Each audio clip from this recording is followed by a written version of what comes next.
ер жігітке қара құрым мал бітсе, жияр, көбейтер, талап етер, бірақ несібесінен артығын жемес. Гүрілдей шұбыра сулар тасыса, теңіз болмас, тәкаппарлықты тәңірі сүймес. Көңілі пасық ерде дәулет болмас, жат баланы қанша сақтасаң да ол ұл болмас. Ол ішіп жер, киер де кетер, бірақ көрдім демес.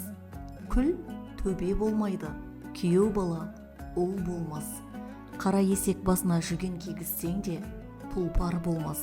Күнге қамқа тон кигізсең де ханым болмас. Жапалақ қар жауса да жазға қалмас.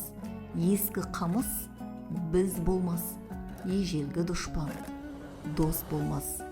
Қорқыт атаның нақыл сөздерінен.